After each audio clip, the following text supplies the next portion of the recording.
स्वागत है दोस्तों, आप सभी का एक बार पुनः हमारे YouTube चैनल इनसाइड सक्सेस में।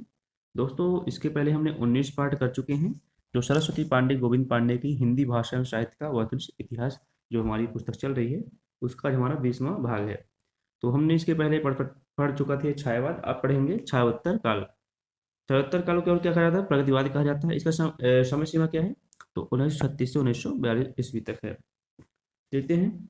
ये लखनऊ में अप्रैल 1936 में प्रगतिशील लेखक संघ की स्थापना और प्रथम अधिवेशन के समय से हिंदी प्रगतिवादी आंदोलन की शुरुआत होती है। तो प्रगतिशील लेखक संघ की स्थापना कब हुई? तो 1936 में। और प्रथम अधिवेशन के समय से हिंदी प्रगतिवादी आंदोलन की शुरुआत होती है। ठीक है। इस अधिवेशन के प्रथम अध्यक्ष मुंशी प्रेमचंद थे। तो इस अधिवेशन के प्रथम अध्यक्ष कौन थे? तो मुंशी प्रेमचंद थे। तो ध्यान देंगे। अगला है कि सन 1934 ईस्वी में गोरकी के नेतृत्व में रूस में सोवियत लेखक संघ की स्थापना हुई। यह विश्व का पहला लेखक संगठन था। तो 1934 में गोरकी के नेतृत्व में जो रूस में सोवियत लेखक संघ की स्थापना हुई थी। ठीक है। कब हुई थी? 1934 ईस्वी में। किसके नेतृत्व में? गोरकी के नेतृत्व में। कहाँ हुई थी? रूस में। और यह विश्व का पहला लेखक संगठन था। ठीक है। आगे है कि सन 1935 ईस्वी में हेनरी हेनरी वारबूश की पहल पर पेरिस में E.S. फोस्टर ने प्रगतिशील लेखक संघ प्रोग्रेसिव राइटर एसोसिएशन की स्थापना की। तो 1935 ईस्वी में हेनरी बारबूश की पहल पर कौन पेरिस में E.M. फोस्टर ने प्रगतिशील लेखक संघ की स्थापना की थी। E.M. फोस्टर ने प्रगतिशील लेखक संघ की स्थापना की थी। ध्यान ध्यान देंगे। आगे है कि मुल्क राज आनंद, सज्जाद जाहिर, ज्योति घोष, के.एम. भट्ट, हिरेन मुखर्जी, एस सिन्हा और मोहम्मद दीन तासीन ने भारत की तरफ से सर्वप्रथम इंग्लैंड में जुलाई 1935 ईस्वी में भारतीय प्रगतिशील लेखक संघ की गठन किया था। ध्यान देंगे। जो भारतीय प्रगतिशील लेखक संघ का गठन कब हुआ? तो जुलाई 1935 में किया गया। इसमें किन्होंने भाग लिया था? तो मुल्क राज आनंद, सज्जाद जाहिर, ज्योति घोष, के.एम. भट्ट, हिरेन मुखर्जी, एस सिन्हा और मोहम्मद दिन ताशिन ने भारत की तरफ से भाग लिए थे। अगला है कि प्रगतिवादी का सैद्धांतिक आधार मार्क्स का दृढ़तात्मक सैद्धांतिक राजनीति के क्षेत्र में जो समाजवाद है, साम्यवाद है, साहित्य क्षेत्र में वही प्रगतिवाद है। तो जो प्रगतिवाद का सैद्धांतिक आधार जो मार्क्सवाद का है, दृढ़तात्मक भौतिकवाद है, उसमें राजनीति के क्षेत्र में जो समाजवाद या साम्यवाद है, साहित्य क्षेत्र में वही प्रगतिवाद है। ध्यान देंगे। आगे है कि डॉक्टर बच्चन सिंह ने सुमित्रानंद पंत कृत युगवाणी को खड़ी बोली की प्रथम प्रगतिवादी काव्य माना है। तो डॉक्टर बच्चन सिंह ने जो सुमित्रानंद पंत की रचना है युगवाणी, उसको प्रगतिवादी काव्य की प्रथम रचना माने हैं। आगे है डॉक्टर गणपत चंद्र गुप्त ने कालक्रम के दृश्य रामेश्वर करुण कृत ब्रजभाषा काव्य करुण सस्सई के प्रथम प्रगतिवादी काव्य और काव्य माना है। तो गणपत चंद्र गुप्त ने जो कालक्रम के दृश्य देखते हैं तो रामेश्वर करुण की कृत जो ब्रजभाषा काव्य है करुण सस्सई, उसको प्रगतिवादी कवि और काव्य माना है। मतलब प्रथम प्रगतिवादी कवि किन्हें माना है? तो रामेश्वर करुण को। और इनकी रचना कौन है? करुण सस्सई को माने हैं। आगे देते हैं प्रमुख कवि कालक्रम अनुसार देखते हैं। तो जो प्रगतिवाद के प्रमुख कवि हैं उनको देख लेते हैं, कालक्रम के अनुसार से देख लेते हैं। पहले कवि हैं केदारनाथ अग्रवाल का केदारनाथ अग्रवाल। तो केदारनाथ अग्रवाल के बारे में देखते हैं। तो केदारनाथ अग्रवाल का जन्म कब हुआ? 1911 ईस्वी में हुआ। और मृत्यु कब हुई? 2000 ईस्वी में हुआ। इनका जन्म स्थान कौन सा है? तो कामसिन है, बांदा में पड़ता है। और माता पिता का नाम था? तो माता का नाम था पिता का नाम था हनुमान प्रसाद। और पिता का नाम था घिसट्टो। पत्नी क्या नाम था इनके? पार्वती था। और इनकी प्रथम काव्य संग्रह कौन थी? तो युग की गंगा। ध्यान देंगे। इनकी प्रथम काव्य संग्रह कौन सी? युग की गंगा है। केदारनाथ अग्रवाल अपनी काव्य यात्रा की आरंभिक दौर में बालिंदु उपनाम से चिनाई करते थे। तब वे ब्रजभाषा में कवित्व सवय छंद में लिखते थे। तो इन्होंने आरंभिक दौर में किस नाम से रचनाएं करते थे? तो बालिंदु उपनाम से रचनाएं करते थे। ध्यान देंगे, बहुत इंपॉर्टेंट है। और ये ब्रजभाषा में कवित्व सवय छंद में लिखते थे पहले। ठीक है। आगे देखते हैं। केदारनाथ अग्रवाल ने देश विदेश के तमाम कवियों की कविताओं का अनुवाद देश विदेश की कविताएं शीर्षक से किया है। तो केदारनाथ अग्रवाल ने जो देश विदेश के तमाम कवि थे, जो प्रमुख कवि थे, उनकी कविताओं का अनुवाद किए थे। किस शीर्षक से किए थे? तो देश विदेश की कविताओं शीर्षक से किए थे। ध्यान देंगे। आगे देख लेते हैं जो इनकी प्रमुख रचनाएं हैं उनको देख लेते हैं, कालक्रम अनुसार देख लेते हैं। पहली इनकी रचना है युग की गंगा। ध्यान देंगे, इनकी प्रथम रचना कौन सी है? युग की गंगा है, जो 1947 में प्रकाशित हुई। दूसरी कौन सी रचना है? नींद के बादल। तीसरी रचना कौन सी है? लोक और आलोक, जो 1957 ईस्वी में। फूल नहीं रंग बोलते हैं, 1965 ईस्वी। और अगली रचना है आग का आईना, 1970 ईस्वी। अगली रचना है गुल मेहंदी, जो 1978 ईस्वी में हुई, रचना हुई। और अगली रचना है पंख और पतवार, 1979 ईस्वी में। और अगली रचना है बम्बई का रक्त स्नान, 1981 ईस्वी में। हे मेरी तुम, 1981 ईस्वी में। मार प्यार की थापे, 1981 ईस्वी में। और अगली रचना इनकी है कहे केदार खरी खरी, 1983 ईस्वी में। ध्यान देंगे।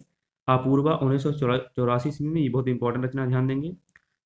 जमुन जल तुम, 1984 ईस्वी में। बोले बोल अबोल, 1985 ईस्वी में। जो शिलाएं तोड़ते हैं, 1985 ईस्वी में। आत्मगंध, 1988 ईस्वी में। अनहारी हरियाली, 1990 ईस्वी में। और खुली आंखें खुले डैनों, 1993 ईस्वी में। पुष्पदीप, 1994 ईस्वी में। बसंत में हुई प्रसन्न पृथ्वी, 1996 ईस्वी में। तो ये केदारनाथ रघुवाल की प्रमुख रचनाएं थी, जो कार्यक्रम अनुसार दी गई थी। अगले कवि देखते हैं नागार्जुन। तो नागार्जुन के जो उनका जीवन देख लेते हैं, जीवन परिचय देख लेते हैं समान रूप से। तो इनका जन्म कब हुआ? 1911 ईस्वी में हुआ। और जन्म स्थान कौन सा है? तरौनी, दरभंगा में। तरौनी, दरभंगा में इनका जन्म स्थान है। मूल नाम क्या था इनका? तो इनका मूल नाम था बैद्यनाथ। ध्यान देंगे, पूछा जाता है कि नागार्जुन का मूल नाम क्या था, तो बैद्यनाथ था। ध्यान देंगे। माता पिता कौन थे? तो पिता का नाम था गोकुल मिश्र, और माता का नाम था उमा देवी। इनका उपनाम कौन कौन सा? ध्यान देंगे, यात्री और नागार्जुन इनके उपनाम दिए गए हैं, ध्यान देंगे इसको। नागार्जुन का पहला साहित्यिक उपनाम यात्री था। संस्कृत और मैथिली में ये यात्री नाम से कविताएं लिखते थे। तो जो इनका साहित्यिक प्रथम उपनाम था, तो क्या कौन सा था? तो यात्री था, ध्यान देंगे। और ये कैसे कौन सी भाषा में रचना करते थे? तो संस्कृत और मैथिली में ये यात्री नाम से कविताएं लिखते थे। नागार्जुन की खड़ी बोली में सर्वप्रथम प्रकाशित रचना राम की प्रति है, जो सन 1935 में लाहौर से निकलने वाली साप्ताहिक पत्रिका विश्वबंधु में छपी थी। तो जो नागार्जुन की प्रथम हिंदी में जो रचना थी, वो कौन सी रचना थी? तो राम के प्रति थी। और ये कब छपी थी? 1935 में, जो लाहौर से निकलने वाली साप्ताहिक पत्रिका विश्वबंधु से छपी थी। ध्यान देंगे। आगे देख लेते हैं नागार्जुन की जो रचनाएं हैं, उनको कार्यक्रम अनुसार देख लेते हैं। इनकी रचनाएं पूछी जाती है, ध्यान देंगे। पहली इनकी रचना है युग की धारा, 1953 ईस्वी में। दूसरी रचना है सतरंगे पंखों वाली, 1959 ईस्वी में। प्यासी पथराई आंखें, 1962 ईस्वी में। भस्मांकुर, 1971, बहुत इंपॉर्टेंट रचना इनकी है, ध्यान देंगे, 1971 ईस्वी में। तालाब की मछलियां, 1975 ईस्वी में। खिचड़ी विप्लव देखा हमने, 1980 में, इंपॉर्टेंट रचना है। तुमने कहा था, 1980 में, ये भी इंपॉर्टेंट रचना है इनकी। हजार हजार बाहों वाली, 1981 ईस्वी में। पुरानी जूतियों के कोरस, 1983 ईस्वी में। ये जो रचनाएं थी वो नागार्जुन की रचनाएं थी, ध्यान देंगे, इनको देख लेंगे। आगे देखते हैं। नागार्जुन कृत भस्मांकुर एक खंड काव्य है, जो बरवे छंद में है। तो जो इनकी रचना भस्मांकुर है, जो 1971 ईस्वी में लिखा गया, वो एक खंड काव्य है। और किस छंद में लिखा गया है? तो बरवे छंद में है, ठीक है। नागार्जुन ने मैथिली भाषा में पत्रहीन नग्न गाछ शीर्षक से काव्य लिखा, इसमें 52 कविताएं संकलित हैं। इस कृत पर उन्हें सन 1968 ईस्वी में साहित्य अकादमी पुरस्कार मिला। तो जो नागार्जुन है, इनकी जो मैथिली भाषा में पत्रहीन नग्न गाछ शीर्षक से एक काव्य लिखा था, जिसमें कितनी कविताएं थी? तो 52 कविताएं संकलित थी। इस कृत पर उन्हें 1968 ईस्वी में साहित्य अकादमी पुरस्कार मिला था, ध्यान देंगे।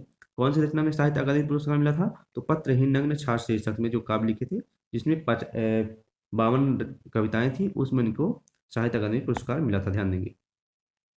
आगे देते हैं। नागार्जुन ने अपनी कविता प्रतिहिंसा ही स्थायी भाव है के संदर्भ में लिखा कि यह नागार्जुन साहित्य की मैनिफेस्टो है।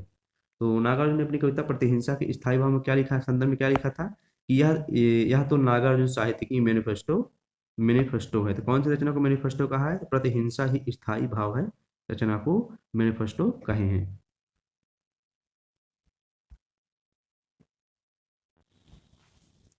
डॉक्टर बच्चन सिंह ने नागार्जुन की कविताओं को नुक्कड़ कविता की संज्ञा दी है।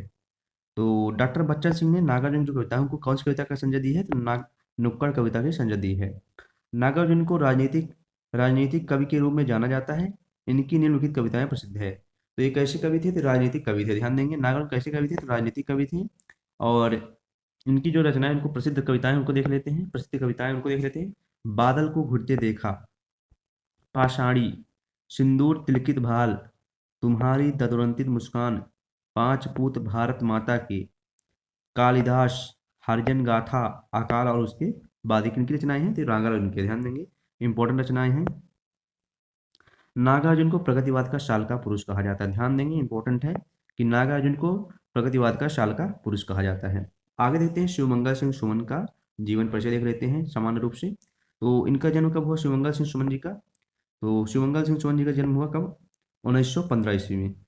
और मृत्यु कब हुई? और 2002 ईस्वी में। जन्म स्थान कहाँ है? तो झगरपुर उन्नाव में। और मूल नाम क्या है इनका? शिवमंगल सिंह ही है। और उपनाम क्या है? सुमन है, ध्यान दें, उपनाम कौन सा है? सुमन है। इनके प्रथम काव्य संग्रह कौन था? हिल्लोल है, जो 1939 ईस्वी में प्रकाशित हुआ है। आगे देखते हैं इनकी रचनाएं जो हैं उनको देख लेते हैं। तो शिवमंगल सिंह सुमन की जो रचनाएं महत्वपूर्ण कौन कौन से? पहली रचना हिल्लोल, दूसरी रचना कौन सी है? जीवन के गान, तीसरी रचना है युग के मोड़ 1945 ईस्वी में, चौथी रचना है प्रलय सृजन 1950 ईस्वी में, पांचवी रचना है विश्वास बदलता ही गया, छठवीं रचना है बिंद हिमालय 1960 ईस्वी में, सातवीं रचना है मिट्टी के बारात 1972 ईस्वी में, आठवीं रचना है वाणी की व्यथा 1980 ईस्वी में, नौवीं रचना है पर आंखें नहीं भरी, और 10वीं रचना इनकी है हम पक्षी उन्मुक्त गगन के। तो ये जो इनकी रचनाएं जो शिवमंगल सिंह सुमन की कौन कौन सी रह गई? तो हिल्लोल, जीवन के गान, युग के मोल और प्रलय सृजन 1950 में, विश्वास बदलता ही गया, बिंद हिमालय 1967 में, और मिट्टी की बारात 1972 में, वाणी की व्यथा 1980 में, और पर आंखें भरी नहीं, और लास्ट रचना कौन सी है? हम पक्षी उन्मुक्त गगन में। आगे है कि शिवमंगल सिंह सुमन की प्रसिद्ध कविताएं निम्न है: गुनिया के यौवन, कलकत्ते का अकाल और चल रही कुदाली। तो शिवमंगल सुमन की प्रसिद्ध कविताएं कौन कौन सी है जो प्रमुख दी गई हैं? तो उनमें पहली दी गई है गुनिया का यौवन, कलकत्ते का अकाल और चल रही कुदाली। आगे देखते हैं अगले कवि हैं वासुदेव सिंह त्रिलोचन का संक्षिप्त जीवन वृत्त निम्न है। तो ये जो कर चल रहा है प्रगतिवाद की कवि हैं, इनको ध्यान देंगे। तो अगले जो हमारे कवि हैं वासुदेव सिंह त्रिलोचन, इनके बारे में जानकारी प्राप्त करते हैं। तो वासुदेव सिंह का जो जन्म कब हुआ? 1917 ईस्वी में हुआ, और 2007 में इनकी मृत्यु हुई। जन्म स्थान कौन सा है? चिरानी पट्टी, सुल्तानपुर इनका जन्म स्थान है। मूल नाम क्या है? वासुदेव सिंह इनका मूल नाम है। उपनाम क्या है? त्रिलोचन, ध्यान देंगे, उपनाम कौन सा है? त्रिलोचन। प्रथम काव्य संग्रह कौन सा है? धरती है, जो 1945 ईस्वी में प्रकाशन हुआ है। गजानन माधा मुक्तिबोध ने त्रिलोचन को अवध का किसान कहा है, बहुत इंपॉर्टेंट है, ध्यान देंगे कि गजानंद माधा मुक्तिबोध ने त्रिलोचन को अवध का किसान कहा है। तो त्रिलोचन को अवध का किसान किसने कहा है? तो गजानन माधा मुक्तिबोध ने कहा है। आगे देख लेते हैं इनकी जो रचनाएं हैं उनको देख लेते हैं कार्यक्रम के अनुसार। पहली रचना है धरती 1945 ईस्वी, और दूसरी रचना है गुलाब और बुलबुल 1956 ईस्वी, तीसरी रचना है दिगंत 1957 ईस्वी, चौथी रचना है ताप के ताए हुए दिन 1980 ईस्वी, और पांचवी रचना है 1980 ईस्वी में, और छठवीं रचना है उस जनपद का कवि हूँ 1981 में, इंपॉर्टेंट रचना है, ध्यान देंगे। अगली रचना है अरघान 1984 ईस्वी में, और अगली रचना है तुम्हें सौंपता हूँ 1985 ईस्वी में, अगली रचना है फूल नाम है एक 1985 ईस्वी में, अनकहानी भी कुछ कहनी 1986 में। तो इनकी जो प्रमुख रचनाएं थी यही 10 रचनाएं दी गई हैं। आगे देते हैं अमोला त्रिलोचन नाथ जी की अवधि काव्य कृति है, 1990 में प्रकाशित इस कृति में 2700 वर्गे संग्रहित किए गए हैं। कि जो अमोला है, अमोला जो रचना है त्रिलोचन जी की अवधि काव्य कृति है, तो अवधि में ये लिखी गई है, ये 1990 ईस्वी में प्रकाशित की गई थी, जिसमें 2700 वर्गे संग्रहित हैं, ध्यान देंगे। आगे देखते हैं हिंदी में सानंद लिखने के लिए त्रिलोचन शास्त्री प्रसिद्ध हैं। तो हिंदी में जो सानंद लिखने के लिए कौन प्रसिद्ध हैं? त्रिलोचन शास्त्री जी प्रसिद्ध हैं, ध्यान देंगे। रागे राघव 1923 से 1963 इनका जीवन काल है। रागे राघव का मूल नाम त्रयंबक वीर राघवाचार्य है। इनका मूल नाम क्या था? त्रयंबक वीर राघवाचार्य है, ध्यान देंगे। रागे राघव का जो मूल नाम था त्रयंबक वीर राघवाचार्य है। रागे राघव ने 3 आख्यात्मक काव्य लिखे जो निम्न है। इनकी जो प्रमुख 3 आख्यात्मक काव्य कौन कौन देख लेते हैं। अजेय खंडहर 1944 ईस्वी, मेधावी 1947 ईस्वी, पंचाली 1955 ईस्वी, ध्यान देंगे, ये इनके आख्यानात्मक काव्य हैं। अजेय खंडहर में 3 शीर्षक हैं, जो इनकी रचना अजेय खंडहर है, इसके 3 शीर्षक हैं। पहले कौन सा है? झंकार, ललकार, हुंकार से स्थालग्राद युद्ध के कतिपय स्थलों का वर्णन किया गया है। तो इसमें किसका वर्णन किया गया है? स्थालीनाद ग्राद युद्ध के कतिपय स्थलों का वर्णन किया गया है। आगे है राघव राघव के दो अन्य पुस्तक काव्य हैं जो निम्न है। इनकी जो अन्य दो पुस्तक है कौन कौन सी है? पिघलते पत्थर 1946 ईस्वी और राह के दीपक। ये इनकी दो महत्वपूर्ण पुस्तक हैं, पिघलती पत्थर 1946 ईस्वी और राह के दीपक। पहले कवि हैं केदारनाथ अग्रवाल जी। तो इनकी जो पहली पंक्ति है उनको देख लेते हैं। पंक्ति पहली है इनकी कि धूप चमकती है चांदी की साड़ी पहने, मैके में आई बेटी की तरह मगन है। ध्यान देंगे, इंपॉर्टेंट पंक्ति है। दूसरी इनकी पंक्ति है कि एक बीते के बराबर यह हरा ठिगना चना, बांधे मुरैठा शीश पर छोटे गुलाबी फूल का। ये दूसरी इनकी पंक्ति किनकी है? केदारनाथ अग्रवाल की। आगे इनकी तीसरी पंक्ति देखते हैं। तीसरी पंक्ति है कि मैंने उसको जब जब देखा, लोहे जैसे तपते देखा, गलते देखा, ढलते देखा, मैंने उसको गोली जैसे चलते देखा। बहुत इंपॉर्टेंट पंक्ति, ध्यान देंगे ये कि मैंने उसको जब जब देखा, लोहे जैसे तपते देखा, गलते देखा, ढलते देखा, मैंने उसको गोली जैसे चलते देखा। अगली पंक्ति है इनकी कि आज का लेखन आग के अंगूठे की, क्रांतिकारी कतार का, बंदूक मार लेखन का। ठीक है। अगली पंक्ति इनकी है कि कविता यूं ही बन जाती है बिना बनाए, क्योंकि हृदय में तड़प रही है याद तुम्हारी। बहुत इंपॉर्टेंट पंक्ति भी ध्यान देंगे। अगली पंक्ति है कि माझी न बजाओ वंशी मेरा प्रण टूटता, मेरा प्रण टूटता जैसे तन टूटता। ध्यान देंगे। आगे इनकी पंक्ति देखते हैं। अगली पंक्ति है कि बाप बेटा बेचता है भूख से बेहाल होकर, धर्म धीरज प्राण खोकर। बाप बेटा बेचता है भूख से बेहाल होकर, धर्म धीरज प्राण खोकर। अगली पंक्ति है कि कांग्रेस की राज में आयो नहीं बसंत, अपत कटीली डाल के गावत हैं गुणवंत। ठीक है। अगली पंक्ति देखेंगे कि काटो काटो काटो, काटो काटो काटो, करवी मारो मारो हासिया, हिंसा और अहिंसा क्या, जीवन में बढ़ हिंसा क्या। तो ये पंक्तियां किनकी थी? तो केदारनाथ अग्रवाल जी की हैं। अगले जो कवि हैं नागार्जुन जी। तो नागार्जुन की पंक्ति देखते हैं।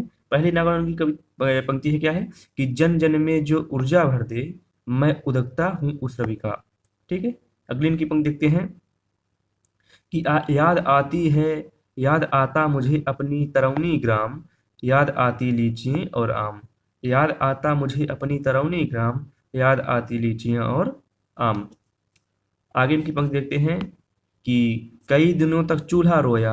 इंपॉर्टेंट पंक्ति है, बहुत इंपॉर्टेंट पंक्ति, ध्यान देंगे, बहुत महत्वपूर्ण पंक्ति है ये कि कई दिनों तक चूल्हा रोया, चक्की रही उदास, कई दिनों तक कानी कुतिया सोई उसके पास। बहुत इंपॉर्टेंट पंक्ति, ध्यान देंगे इसको।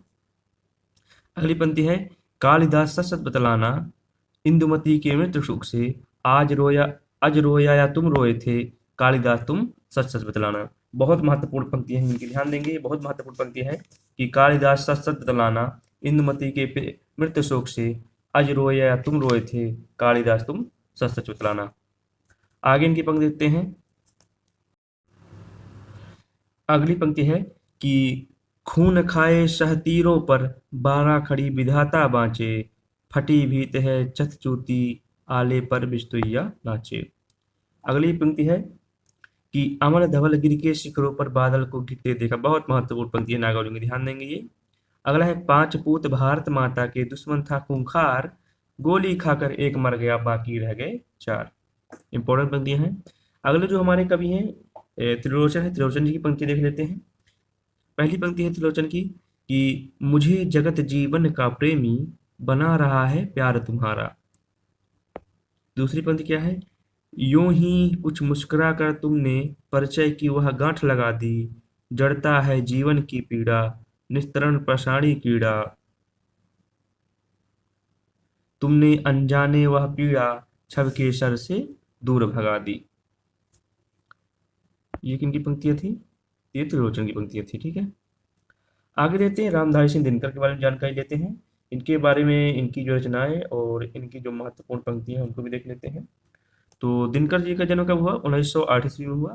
पूरा नाम क्या था? रामधारी सिंह दिनकर। दिनकर नाम को उपाधि मिली। और इनका जो जन्म हुआ 1908 ईस्वी में हुआ और मृत्यु कब हुई? 1974 ईस्वी में। ध्यान देंगे, 1974 ईस्वी में इनकी मृत्यु हुई। तो देखते हैं इनके बारे में कि रामधारी सिंह दिनकर के काव्य में राष्ट्रीय सांस्कृतिक चेतना तथा प्रगतिवादी चेतना दोनों विद्यमान है। तो इनकी जो काव्य पंक्तियों में क्या क्या मिलता है कि रचनाओं में, तो राष्ट्रीय सांस्कृतिक चेतना मिलती है और प्रगतिवादी चेतनाओं दोनों विद्यमान है, ध्यान देंगे। रामधारी सिंह दिनकर को समय शूर तथा आधैर्य कवि भी कहा जाता है। तो इनको कौन कौन सी कहा जाता है, तो इनको दिनकर को समय शूर तथा अधैर्य का कवि कहा जाता है, ध्यान देंगे, इंपॉर्टेंट है ये दोनों, ध्यान देंगे। समय शूर और अधैर्य कवि किन्हें कहा जाता है, तो ये रामधारी सिंह दिनकर को कहा जाता है। इनकी जो रचनाएं उनको देख लेते हैं, जो प्रमुख कृतियां हैं उनको देख लेते हैं। बहुत महत्वपूर्ण रचनाएं हैं, इनको ध्यान देंगे। लगभग हिंदी से संबंधित सभी जितने भी इस समय एग्जाम हो रहे हैं सभी में इनका तो महत्वपूर्ण रूप से पूछा जा रहा है। तो पहली इनकी रचना है रेणुका, कब हुई, 1935 ईस्वी की। दूसरी रचना है हुंकार, 1939 ईस्वी में। तीसरी रचना है रसवंती, 1940 ईस्वी में। चौथी रचना है दृंदगीत, 1940 ईस्वी में। कुरुक्षेत्र, 1946 में। प्रबंध काव्य, ध्यान देंगे, कुरुक्षेत्र बहुत महत्वपूर्ण रचना है इनकी, ध्यान देंगे। सामधेनी, 1947 ईस्वी में। और रश्मरथी, 1952 ईस्वी में। खंड काव्य बहुत महत्वपूर्ण पंक्ति है, ये महत्वपूर्ण रचना है रश्मरथी, ध्यान देंगे, खंड काव्य है ये। और नील कुसुम, 1954 ईस्वी में। अगली है दिल्ली, जो 1954 ईस्वी में प्रकाशित हुई। और अगली है उर्वशी, 1961 गीत नाट्य है, ध्यान देंगे, 1961 ईस्वी में, ध्यान देंगे। ये उर्वशी भी बहुत महत्वपूर्ण रचना है। अगली है परशुराम की प्रतिज्ञा, 1963 ईस्वी में, ठीक है। और अगली रचना है आत्मा की आंखें, 1964 ईस्वी में। अगली रचना है हारे के हरिनाम, धूप और धुआं, 1951 ईस्वी में। और नीम के पत्ते, इतिहास के आंसू, 1951 ईस्वी में। ये जो इनकी रचनाएं हैं दिनकर जी की, ध्यान से देख लें। रेणुका 1935 में प्रकाशित हुई। हुंकार 1939 में। जसवंती 1940 में। दृंदगीत 1940 में। कुरुक्षेत्र 1946 में जो प्रबंध काव्य है। सामधेनी 1947 में। रसमरथ 1952 में खंड काव्य है। नील कुसुम 1954 में। दिल्ली 1954 में। उर्वशी 1961 गीत नाट्य, ध्यान देंगे। परशुराम की प्रतिज्ञा 1963 में। आत्मा की आंखें 1964 में। हारे का हरिनाम, धूप और धुआं 1949 में। नीम के पत्ते, इतिहास के आंसू 1951 में। किनकी पंक्तियां हैं, किनकी रचनाएं हैं, तो रामधारी सिंह दिनकर जी की प्रमुख रचनाएं हैं, ध्यान देंगे, बहुत इंपॉर्टेंट है ये। आगे देखते हैं। आगे है कि दिनकर ने मैथिली शरण गुप्त के सामने स्वयं को महज डिप्टी राष्ट्र कवि ही माना है। तो दिनकर जी ने मैथिली शरण गुप्त के सामने कैसा कवि माना है अपने को, तो महज डिप्टी राष्ट्र कवि ही माना है, ठीक है। आगे है कि दिनकर को उर्वशी महाकाव्य के लिए सन 1972 में ज्ञानपीठ पुरस्कार प्रदान किया गया। तो दिनकर को कब ज्ञानपीठ पुरस्कार प्राप्त किया गया, तो इनको 1972 में भारतीय ज्ञानपीठ पुरस्कार मिला है। किस रचना में मिला है, तो उर्वशी महाकाव्य में मिला गया, ध्यान देंगे। आगे है कि इसे गीत नाट्य भी कहा जाता है, ध्यान देंगे। उर्वशी जो इनकी रचना है वो कैसी रचना है, गीत नाट्य है, जो 1961 ईस्वी में प्रकाशित हुई थी, बहुत महत्वपूर्ण रचना है। आगे देखते हैं इनकी जो महत्वपूर्ण पंक्तियां हमें उनको देख लेते हैं दिनकर जी की। पहली पंक्ति है कि ओ धृधाग्रस्त शार्दुल बोल, ओ धृधाग्रस्त शार्दुल बोल। अगली पंक्ति है कि श्वानों को मिलता दूध भात, बच्चे भूखे अकुलाते हैं, माँ की हड्डी से ठिठुर चिपक जाड़े की रात बिताते हैं। ध्यान देंगे, बहुत महत्वपूर्ण रचना है कि श्वानों को मिलता दूध भात, बच्चे भूखे अकुलाते हैं। श्वान यानी कुत्ता हो गया, वो मिलता दूध भात, दूध भात यानी हो गया चावल और दूध, ठीक है। बच्चे भूखे अकुलाते हैं, बच्चे जो है भूखे रह रहे हैं। माँ की हड्डी से ठिठुर चिपक जाड़े की रात बिताते हैं, जो अपने माँ के हड्डी में ठिठुर कर अपने जाड़े को बचाते हैं, उनसे चिपक कर, ठीक है। अगली इनकी पंक्ति देखते हैं।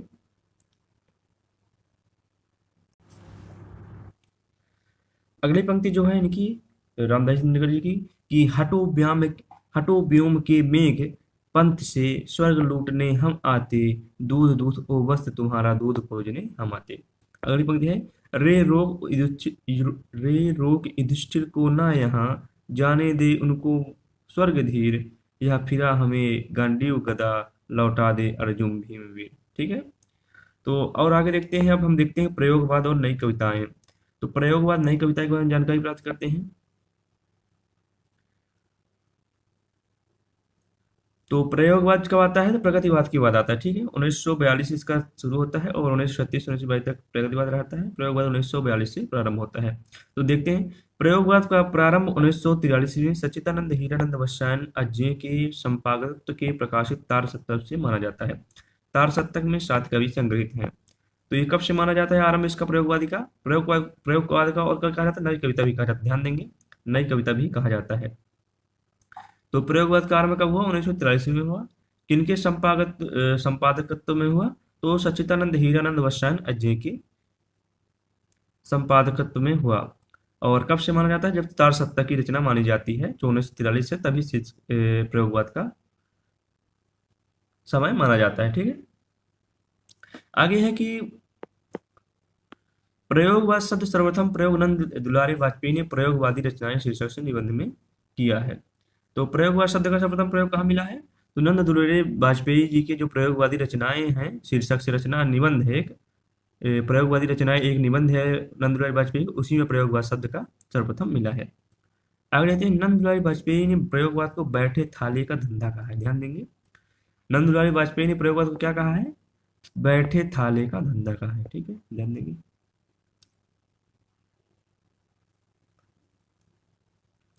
आगे कि अजय के संपादकत्व में 4 शतक प्रकाशित हो चुका है, जो निम्न में है।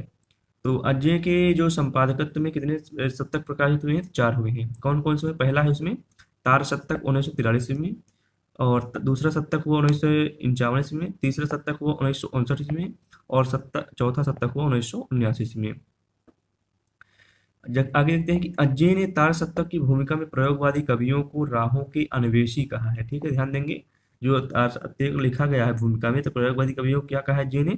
तो राहों के अन्वेषी कहा है, ध्यान देंगे, इंपॉर्टेंट है, राहों के अन्वेषी कहा है।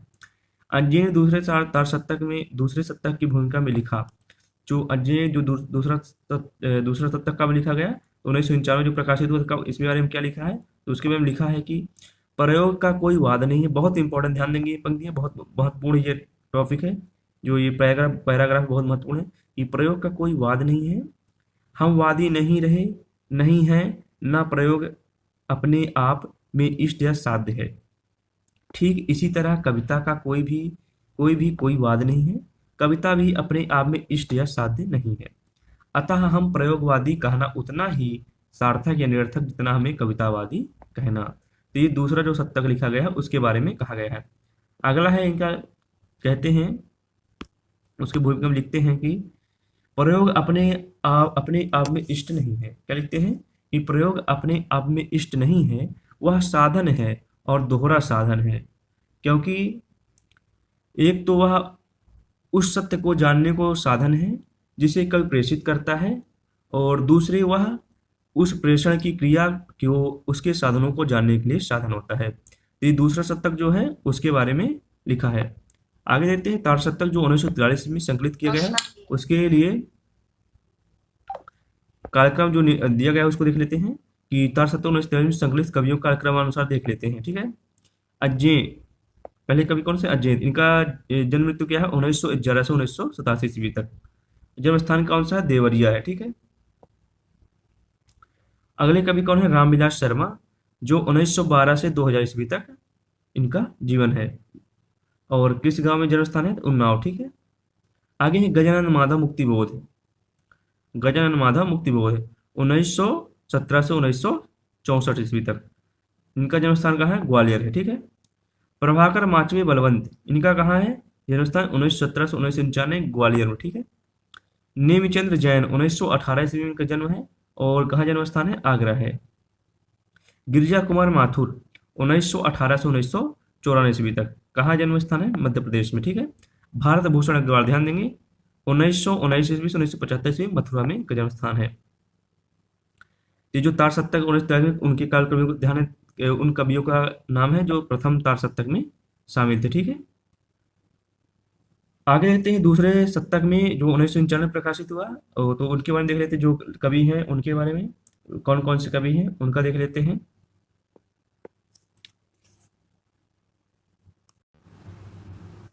तो दूसरा तार सप्तक 1991 जो प्रकाशित हुआ, उनमें जो कवि हैं उनको देख लेते हैं। पहले कवि हैं उनमें से शमशेर बहादुर सिंह, दूसरे इनका जन्म स्थान क्या है? 1911 से 1993 इनका जन्म मृत्यु है, और देहरादून इनका जन्म स्थान है। दूसरे कवि हैं दूसरे तार सप्तक के भवानी प्रसाद मिश्र। इनका जन्म 1913 है, 1950 ईस्वी तक होशंगाबाद में, ठीक है।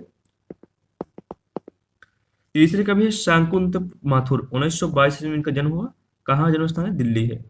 हरिनारायण घनश्याम व्यास 1923 ईस्वी में, जो मध्य प्रदेश में इनका जन्म स्थान है। नरेश मेहता 1924 ईस्वी में, गुजरात में, ठीक है। धर्मवीर भारती 1926 से 1997 ईस्वी इनका जन्म मृत्यु है। इलाहाबाद में इनका जन्म हुआ था। रघुवीर सहाय 1929 ईस्वी से 1990 ईस्वी तक लखनऊ में इनका जन्म हुआ है। तो दूसरे तार सप्तक कौन कौन कवि हैं? तो शमशेर बहादुर सिंह, भवानी प्रसाद मिश्र, शाकुंत माथुर, हरिनारायण घनश्याम व्यास, नरेश मेहता, धर्मवीर भारती, रघुवीर रघुवीर सहाय। इसको याद करने के लिए आप शॉर्ट में बना सकते हैं कि शमशेर, भवानी, शकुंतला, हरि, नरेश, धर्म, रघुवीरा। तो शमशेर हो जाएंगे शमशेर सिंह हो जाएंगे, भवानी सिंह हो जाए भवानी मिश्र हो जाएंगे, शकुंतला माथुर हो जाएंगे शकुंतला से, हरि नरेश, हरि यानी हरि नारायण हो जाएंगे, नरेश यानी नरेश मेहता हो जाएंगे, धर्म रघुवीरा, तो धर्म से हो गया धर्मवीर भारती हो जाएंगे, रघुवीरा यानी रघुवीर सहाय। तो शमशेर, भवानी, शकुंतला, हरि, नरेश, धर्म, रघुवीरा। ऐसे ही आप प्रथम शतक के जो कवि उनको भी याद कर सकते हैं कि अज्ञेय राम गज प्रभा, नेम गिरजा भरत भू। तो अज्ञेय से क्या हो जाएगा? तो अज्ञेय जी हो जाएंगे। राम से क्या हो जाएंगे? रामविलास शर्मा हो जाएंगे। गज से हो जाएंगे गजानन माधा मुक्ति बोध हो जाएंगे। प्रभा से हो जाएंगे प्रभाकर माचवे बलवंत हो जाएंगे। और अज्ञेय राम गज प्रभा, नेमी नेमी गिरजा भरत भू। तो नेम यानी हो गए नेमचंद्र जैन हो जाएंगे, और गिरिजा से हो जाएंगे गिरिजा कुमार माथुर हो जाएंगे, और भारत भूषण हो जाएंगे भारत भूषण अग्रवाल हो जाएंगे। और आगे देखते हैं तीसरे शतक के जो 1959 में प्रकाशित हुआ, तो उसमें संकलित कवियों का कार्यक्रम देख लेते हैं, ठीक है। तो पहले कवि कौन आते हैं तीसरे तार शतक में? पहले कवि आते हैं प्रयाग नारायण त्रिपाठी। इनका जन्म कब हुआ? 1979 में, और जन्म स्थान का है रायबरेली, ठीक है। मदन वत्सायन कब हुआ? 1922 में का जन्म हुआ। तीसरे कवि है विजय देव नारायण शाही, बहुत इंपॉर्टेंट कवि हैं, ध्यान देंगे। 1924 से 1982 ईस्वी तक इनका जन्म मृत्यु है, और काशी में इनका जन्म हुआ है। कुंवर नारायण 1927 में इनका जन्म हुआ है, फैजाबाद स्थान में हुआ है, ठीक है। सर्वेश्वर दयाल सक्सेना 1927 से 1983 में इनका जन्म मृत्यु है, और बस्ती ग्राम में इनका जन्म हुआ है। केदारनाथ सिंह 1932 में, और कीर्ति चौधरी 1935 में, जो उन्नाव में हुआ है, ठीक है। तो ये जो तीसरे शतक के जो कवि हैं कौन कौन से हैं? तो प्रताप नारायण त्रिपाठी, प्रयाग नारायण त्रिपाठी, मदन वत्सायन, विजय देव नारायण शाही, कुंवर नारायण, सर्वेश्वर दयाल सक्सेना, केदारनाथ सिंह, कीर्ति चौधरी। ध्यान देंगे, इनको भी याद करने के लिए आप शॉर्ट बना सकते हैं कि प्रयाग मदन विजय कुमार, सर्वेश सर्वेश केदार कीर्ति। तो प्रयाग नारायण हो जाएंगे, मदन वत्सायन हो जाएंगे, विजय देव नारायण शाही हो जाएंगे, कुंवर नारायण हो जाएंगे, सर्वेश्वर दयाल सक्सेना हो जाएंगे, केदार सिंह हो जाएंगे, कीर्ति चौधरी। इनका जो प्रथम अक्षर उनको ले सकते हैं, प्रयाग मदन विजय कुंवर सर्वेश्वर केदार कीर्ति, ठीक है। इतना आप सार्टिक बना सकते हैं। आगे देखते हैं जो चौथा तार सप्तक का वो प्रकाशित हुआ, तो 1979 ईस्वी में प्रकाशित हुआ चौथा तार सप्तक, ठीक है। तो चौथे तार सप्तक के बारे में जानकारी प्राप्त करते हैं। तो 1979 में चौथा तार सप्तक प्रकाशित हुआ, और इसमें प्रमुख कवि कौन कौन से थे उनको देख लेते हैं। अवधेश कुमार, राजकुमार कुंभज, स्वदेश भारती, नंद किशोर, आचार्य, सुमन राजे, श्री राम वर्मा, राजेंद्र किशोर, 7 कवि थे, ठीक है, चौथे तार सप्तक में। आगे देखते हैं कि प्रयोगवाद का प्रवर्तन करने का श्रेय सच्चिदानंद हीरन वत्सायन अजय को दिया जाता है।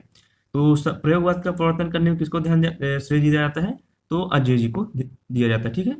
डॉक्टर रामविलास शर्मा लिखते हैं कि प्रयोगवादी कविता में युग से उत्पन्न अनास्था, शंका, घुटन, कुंठा, भाग्यनशा में से एक नए पथ के अन्वेषण की व्याकुल भावना दिखाई पड़ती है। ये कवि एक नए मार्ग से अनुसंधान करने के लिए व्याकुल हैं। तो किनकी पंक्तियां हैं ये? तो रामविलास शर्मा जी कहते हैं, क्या कहते हैं? ये प्रयोगवादी कविता में युग से उत्पन्न अनास्था, शंका, घुटन, कुंठा, भाग्यनाशा में से एक नए पथ के अन्वेषण की व्याकुल भावना दिखाई पड़ती है। ये कवि एक नए मार्ग का अनुसंधान करने का व्याकुल होता है। आगे देखते हैं कि प्रयोगवाद की प्रमुख प्रवृत्तियां तो प्रयोगवाद की प्रमुख प्रवृत्तियां कौन सी है भी देख लेते हैं, ध्यान देंगे, इंपॉर्टेंट है ये प्रयोगवाद की प्रमुख प्रवृत्तियां।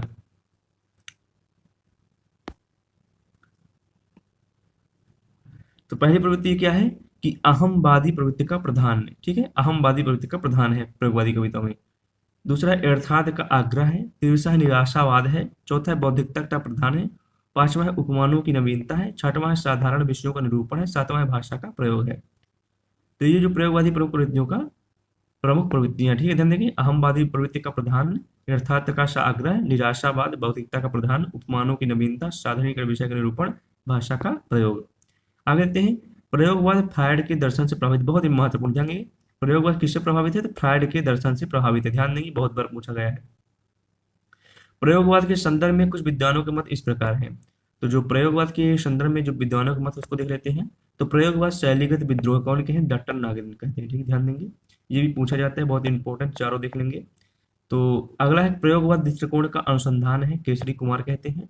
प्रयोग कलात्मक अनुभव का क्षण है, रघुवीर शाह जी कहते हैं। समाज के हित में जैसी क्रांति की सतत प्रक्रिया काम में है, वैसी रचना के हित में प्रयोग की, डॉक्टर रामस्वरूप चतुर्वेदी कहते हैं। तो यहाँ से हमारा प्रयोगवाद खत्म होता है। आगे देखते हैं प्रपत्यवाद, ठीक है, प्रपत्यवाद पढ़ लेते हैं और अगले पार्ट में हम पढ़ेंगे नई कविता। तो प्रपत्यवाद भी छोटा है, उसको पढ़ लेते हैं।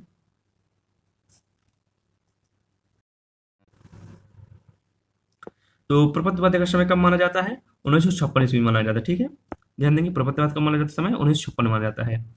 तो प्रपत्यवाद का प्रवर्तन नलिन विभूषण शर्मा ने 1956 ईस्वी में प्रकाशित नकीन के प्रपत्य संकलन से किया है।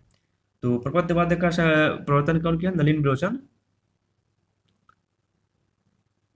शर्मा ने किया है, सन 1956 ईस्वी में प्रकाशित किया, ठीक है, इसको ध्यान दें।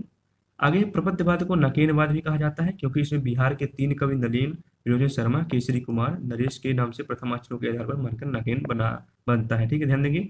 इसका नाम कैसे पड़ा प्रपत्यवाद का, नकेनवाद, कि नकेनवाद भी कहा जाता है। इसका नाम किस आधार पड़ा कि बिहार के 3 कवि थे, कौन कौन से, नलिन विलोचन शर्मा, केसरी कुमार और नरेश, इसका प्रथम शब्द लेके इस आधार पर इसको नाम दिया गया, नकेनवाद दिया गया, ठीक है। आगे की प्रपत्यवाद और प्रयोगवाद में मूल अंतर यह है कि प्रपत्यवाद प्रयोग को साध्य मानता है, जबकि प्रयोगवाद प्रयोग का साधन मानता है। बहुत इंपॉर्टेंट, ध्यान देंगे, ये बहुत इंपॉर्टेंट है कि प्रपत्यवाद और प्रयोगवाद में मूल अंतर क्या है। तो प्रपत्यवाद प्रयोग को साध्य मानता है, जबकि प्रयोगवाद प्रयोग को साधना मानता है, ध्यान देंगे। आगे है कि नंद दुलारी वाजपेयी ने प्रपत्यवाद के संबंध में लिखा है कि नकेनवाद, जिसे उसके हिमायतियों का प्रपत्य भी कहा जाता है, वास्तव में प्रयोगशीलता का एक अतिवाद था। प्रयोगवाद के प्रवक्ताओं ने जो कुछ नया कहा था उसके संतुष्ट न होकर उसे एक तार्किक सीमा तक पहुंचाने का नकेन एक, नकेन दो नामक संग्रह भूमिका में दिखाई पड़ता है, ठीक है। आगे देखते हैं कि सन 1952 ईस्वी में